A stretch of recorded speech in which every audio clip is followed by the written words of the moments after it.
push to $5-6 on this DIDI. Looks like we're not getting it.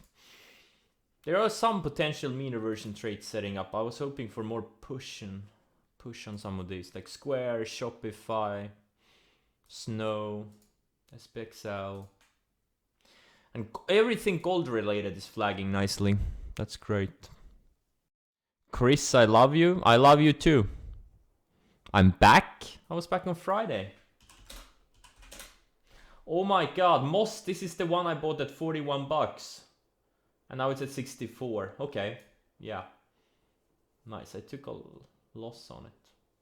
Yeah, WEAT is something I'm looking at. Absolutely, it's gonna trigger actually.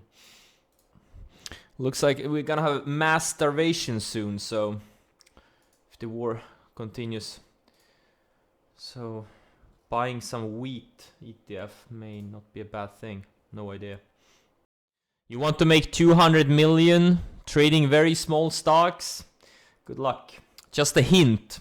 You won't be able to trade very small stocks when you start hitting 5-10 million threshold. But good luck getting to 200 million. Well, actually, it's true. He never said what currency. Could have been Russian rubles or something. Oh, this MULN. I was looking at this thing, this flag on the 60-minute and a daily, but I passed on it, man. Oh, it's gonna go to $5-6 now. I'm looking at the gold-related flags, the Chainag, Nugget, and the NEM, and all these gold names. And I'm also looking at some of these names, like some of these tech-related names for a potential mean reversion. But I'm not sure. Today is not the day. Maybe later this week if they keep going. We'll see. Just stalking them for now. So other than that, not much I plan to do. Why did I pass on STNE? Because I don't like these types of bottom type of... I mean, they can work sometimes, but they, you know... It looks exactly like ZG, or Z, sorry. Exactly like Z. It went for a few days, then it got rejected on the 100th day and just went lower. And, you know, it's a good chance it's gonna be the same. I like to buy stuff that are not in downtrends. Unless it's a mean reversion trade, like K-Web. That one I bought as a mean reversion trade.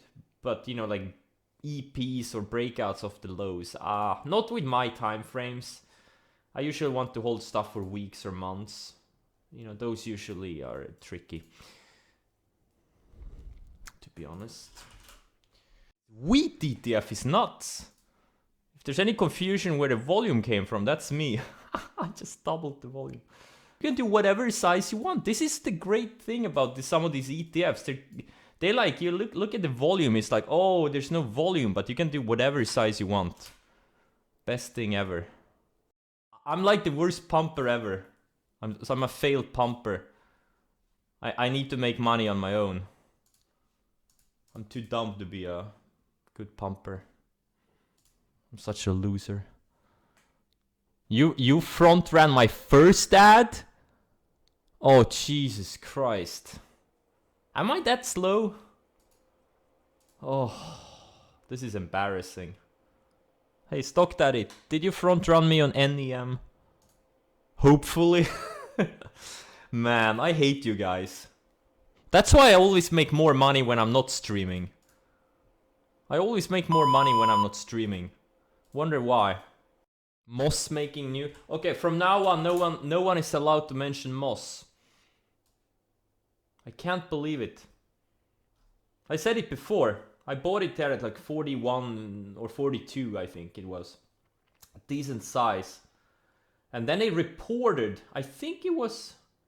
I don't know which day it was. I think it could have been this day, 23rd of February. They reported and the stock was trading at like $40 in after hours. And I just put my order out there at like $40 or something. And I'm like, yeah, they're never gonna fill it because it traded no volume. But I just put my order there just in case, you know, trying to get out as much as possible. And the next day, you know, wake up, I see, you know, they took all my order in after hours. And then the stock is straight up since. The stock is literally up 66% since.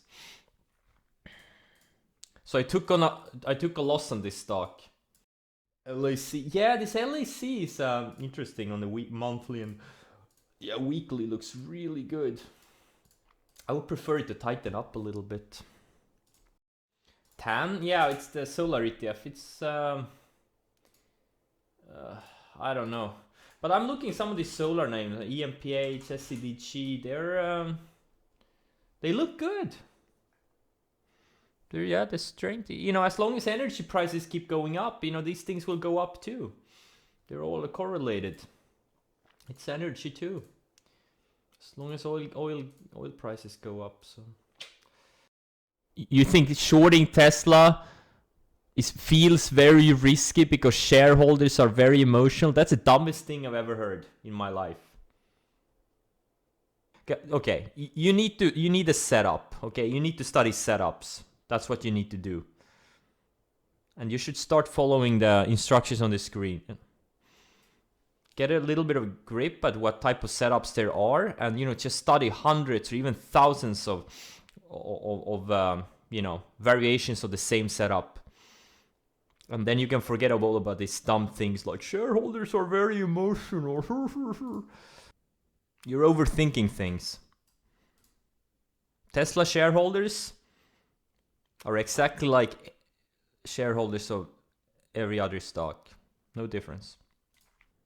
Forget about the shareholders. Focus on setups. Setups. You don't need to care about anyone else's emotions. What you need is a setup and a grasp of your own emotions. That's all you need. Don't worry about other people's emotions. It's all in the setup. Once you forget about other people's emotions, that's when you start making a shit ton of money. Trust me on that one. Oh, DIDI, maybe we're gonna get that 5-6 push. Ooh, I really hope this thing goes like, I don't know, 550 today and tomorrow gaps up to $6 or something, goes straight down to 4 intraday. This thing is something I would do millions of shares on. So liquid. Remember when this thing was $1.70 just the other day? Hopefully we're gonna be in a multi-year bull market for these commodity names. Well, actually, I don't really care. I just want a multi-year bull market. I don't care what stocks. Actually, I prefer if it weren't commodity stocks, because it would mean things would get very expensive. I would rather have tech stocks go up, but doesn't really matter. We trade the setups. We are in the stocks the market wants. That's our job. UPST for mean reversion on the short side, dude. Actually, you know what? It's not too bad. It's actually a pretty big move off the lows, so it's like 55%. Yeah, it could work, and it's day 5. You know what? It could work. I'm a little bit uncertain. It's not like a super obvious one, but it could work. It would be better if it started speeding up from here, but has Mark figured out what UPST does yet? I don't know. He needs to get his sound in order first. He broke up. He needs to get his tech stuff working. Maybe then he can figure it out. KR is a good setup. I just don't care about this one. I mean, so much stuff right now. There's only so much I can own. I just, you know, bought a bunch of gold related things. I bought this WEAT. I don't know what they do. I guess it's food. And I'm already in a bunch of stuff from before. There's only so many things I can. But yeah, KR is a nice setup. Nothing wrong with it. It's a really good setup. Very good setup. Very good. Looks like some of these tech software names are starting to mean revert a bit. What's Bitcoin doing? Bitcoin is in a channel. Bitcoin is building higher lows. Interesting. But the weekly looks a bit vulnerable. Yeah, NUE. I actually had it on my watch list before the open, but I removed it. I don't know why. But yeah, it's a good setup. Another one, really good setup. Like, yeah, you know. This is it. This is what it's all about. You stick to setups. You let the market tell you where the money goes. No need to anticipate a bunch of things that may never happen.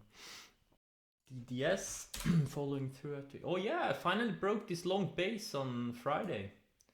Looks like, yeah. Yeah, a lot of these stores, department stores, grocery stores. My entry and thought process in Uranium names, URNM, URA. Well, because they broke out of these flags 3 sessions ago, actually 2 sessions ago. I was in the first breakout, got stopped out and rebought it once they found support on this rising 20-day moving average. Same thing with URA. And they had also these longer term trend breaks, or not very long term, but that was my thought process. Snap, yeah, because they are in downtrends. This is why you don't buy stuff in downtrends unless it's a mean reversion. This is what happens. These moving averages matter. If you study where the biggest moves start, they don't start in, well, obviously, you know, many big moves start in downtrends, but it's easier to catch big moves once they're not in downtrends anymore. Because you don't know which move is gonna be the next big movers. It's better to wait for the flags. And especially when you see some type of relative strength too. Come on, WEAT, you can do this. Come on. Wait, last time it broke out, it had a 63% move. Hopefully it can get back to, get to mid-teens this time. That would be nice. Hopefully this MULN goes to like $6-7. That would be great.